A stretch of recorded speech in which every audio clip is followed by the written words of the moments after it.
Morning from Bitola. Howdy. We talking southern accent now. Oh, there we go. Do it. Do it. Do it. The old part of Bitola.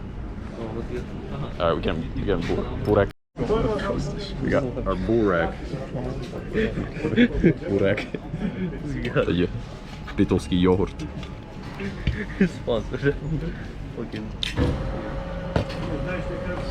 It's just about to be bussin'. Is it bussin' Dom John? It's just about to be bussin'. Probably somebody from inside looks at it like, what the fuck, dude? That's the best shit. This is the best food in all of Macedonia right here. What the hell is this? Tell the people about Macedonia. Boy, if you don't let me eat, swear to God, I'm gonna throw a fit.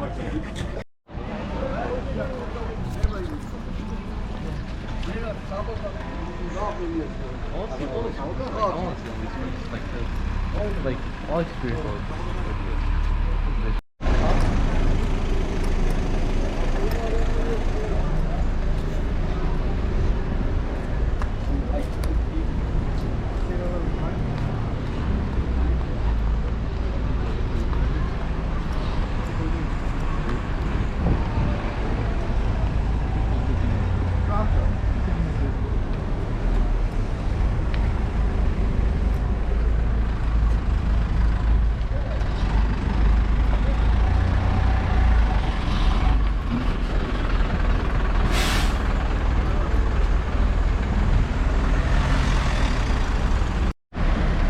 They don't even get this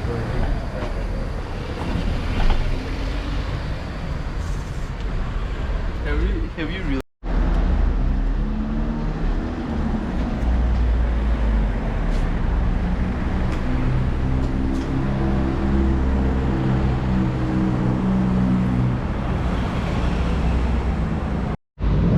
Skopje,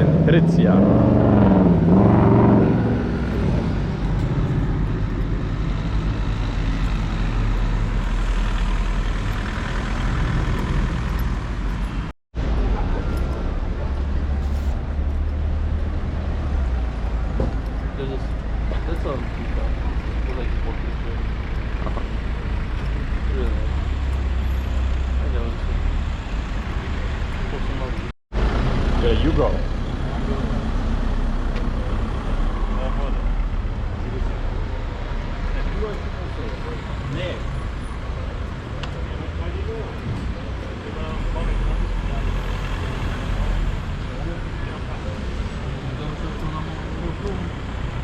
I think it's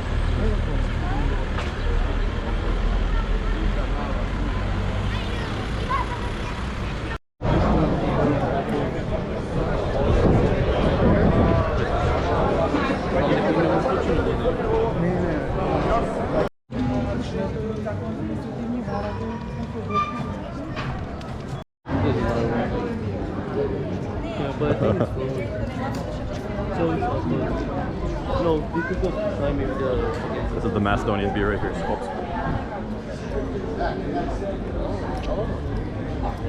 Huh? I like what people think about. Think about what? Oh. Probably a lot of people. Probably don't give a fuck. I walked in the fucking break and I smell like break. I smell like a snake. I smell like a breakfish. This is the best one. It's like the piece. It's so good. Vlogger, Ah, nem vlog. I'm a novo. nem que vlogger filho, eu vou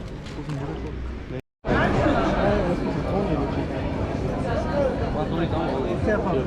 Ah, Deixa eu jogar isso aí lá pra pegar. Vou ver o tapete. só pra ver. Desse que nem não.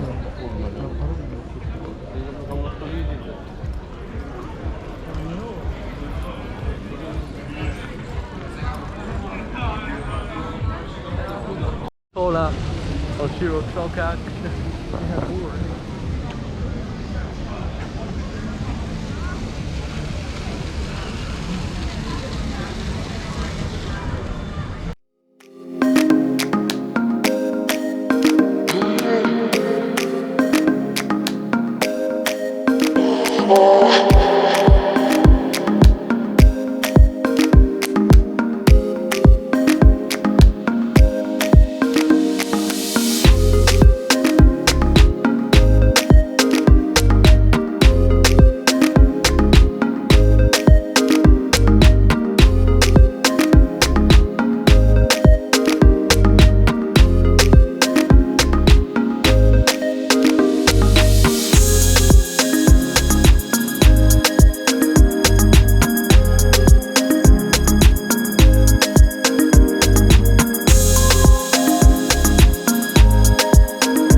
Alright, so let's talk about Bitola, guys.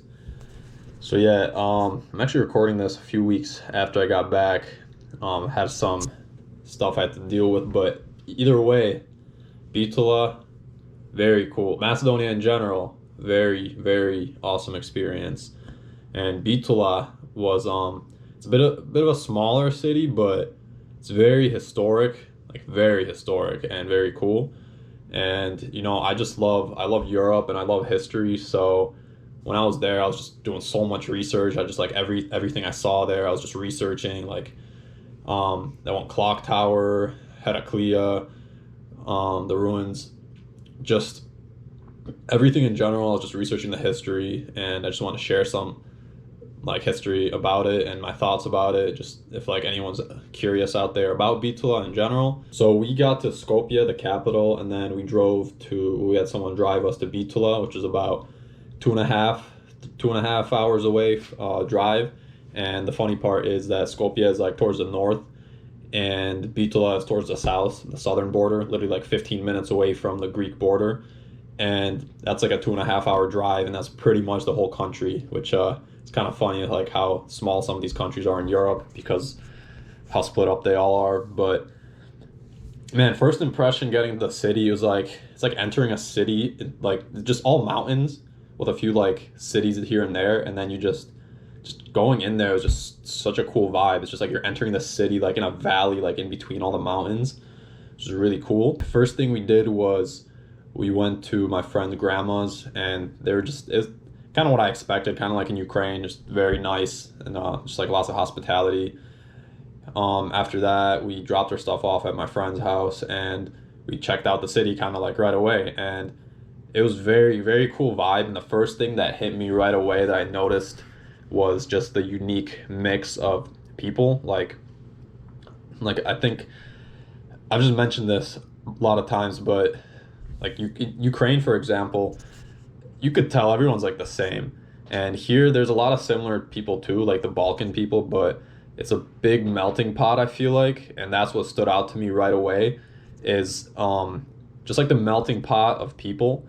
Like there's Balkan types of people, there's these like more Arabic looking people, lots of gypsies too, and it's just a big mix. And that was kind of unique to me. And seeing a lot of mosques. I've never been in a place with this many mosques. Macedonia is not primarily Muslim. They're kind of like a mix of Christian. I think they're mainly Christian, but they're a mix of both. Yeah, but the people were really nice, really awesome. I did not understand the language that well actually at all. I just knew some words because Ukrainian and Macedonian are both Slavic languages. So like here and there I'd understand something, but honestly I thought I understand more. But I didn't understand like anything, to be honest, just like one word per 2 sentences, I'd say, which was a little bit frustrating because just not knowing what's going on and not being able to communicate. But to be honest, it was a good experience because I've never experienced that before, and like just dealing with that was pretty cool. So yeah, there was like really unique architecture. There's really like cool buildings, as you see in the video, just because a whole mix of architecture and cultures, because there's like the main Macedonian culture, like more of the Slavic Balkan culture, but they're a part of a lot of different empires. And I'm going to go into the history of Bitola in a little bit too, to describe it. It just like, it really amazed me, to be honest, to see this like mix of history just all mixed together and seeing kind of like the outcome. And that's why I love Europe so much, because there's such a deep like history, and you see all like the architecture mixing, the cultures mixing, like even languages mixing. Like it's so cool. And it's so cool to see how like these cultures survived all this long and going through all these empires as well. So here's some facts I wrote down about Bitola. So like I mentioned, it's in the southwestern part of Macedonia, literally right by the Greek border. So it's in the southern part of the Pelagonia Valley, and more specifically, it's 9 miles away from the border with Greece. So like, do the math, 9 miles, it's like roughly 15-minute drive. So the population of the city, as I looked up online, is 74,550 people. But my friends have stated that it's probably a lot less not a lot, but like around 50, 60,000, because a lot of people, especially younger people, go abroad to make money or like go to university or something like that, which a lot of people do that in Ukraine too, because you go to other countries in like Western Europe and or USA and you come back with their currency, their money, and you're a lot better off. So another fact is we didn't go to the top. We checked it out like halfway up just to see the Pelister mountain, which is the tallest mountain in the city, and it's 8,553 feet elevation, which is 2,601 meters. So that's the tallest mountain in the area. I'm not sure if that's the tallest in Macedonia, but it's the tallest in Bitola for sure in that mountain range. And it's like weird. It's part of this mountain called the Baba Mountain, but the peak and the main part is called Pelister Mountain. Okay, so I just looked it up, and the tallest mountain in Macedonia is this mountain right here called Mount Korab. I don't know, well, you can see that. So it says it's located around the border triangle of Albania, Macedonia, and Kosovo. And it's the southwest of the Sar Mountains. And its elevation is 9,068 feet. So yeah, this one's 8,000, Pelister is 8,553. So yeah, taller than that. But this one's still pretty tall as well. But that's pretty dope. Oh, that's sick. Check this out. Should have went. So now going on to some history about Bitola. So the first like historic city there, which we actually went to, and gonna have a whole separate video on, so I won't talk too much about it, is Heraclea Lyncestis. Don't know if I said that completely right. Pretty sure I did. But this is the first ancient city in the Macedonian Empire, founded by Philip II in the middle 4th century BC. And Philip II, for those who don't know, is the father of Alexander the Great. So sounds pretty cool to me. And the first part of the city, Heraclea, is actually named after Hercules, which is a pretty cool name, I think. So yeah, then in the 4th through 6th century, it was part of the Byzantine Empire, as during the 2nd century BC, the city was conquered by the Romans. So that's why there's a lot of Roman architecture and designs at Heraclea as well. So 8th to 11th century, this was there was more Slavic tribes that started settling in the area, and this caused like many Slavic invasions in the area until 8th to 11th century BC became part of the first Bulgarian Empire, that area. So it was kind of tossed around a lot, but then after that, it was Byzantine, and then briefly Serbian Empire during the 14th century. Then there was this like Middle Ages time period, and many monasteries were built during the Middle Ages. So that's why this area of Bitola actually became known as Monastir at one point during the Ottoman Empire because of all the monasteries it was known for. So Bitola at the time was a very important city in the area because it had very important connections and trading links across the Balkan Peninsula. So it was very important city on the route for trade going down to the Mediterranean and up the Balkans, which made it a very important city. And 1382 through 1912, a large chunk of time, it was a part of the Ottoman Empire, and that's when it was called Monastir, which I was talking about, the monasteries. So during this time, it was also a very strong trading center, and it became known also as the city of consuls because there's a lot of consulates, and I didn't really do much research about that, but that's what it was known for.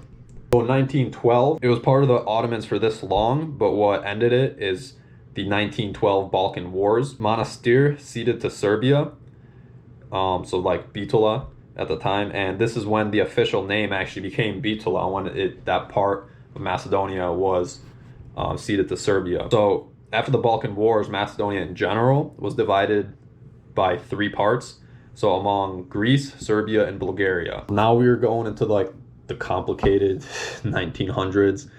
So World War I, 1915, the city of Bitola was captured by Bulgaria, 1916, it was recaptured by Allied forces.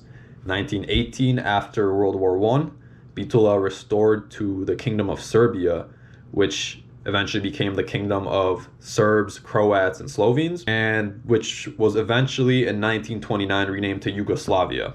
So we're getting more modern now. 1929 through 1941, it became a very important city in the Vardarska Bangovina of Yugoslavia, which pretty much, from my understanding, is just like means that region of Yugoslavia, which at the time was called the Vardar region, and eventually named the Macedonian region. So it was a very important city at that time too. And let's see, 1939 through 1945, during the World War II period. At points, it was controlled by Germans and by Bulgarians.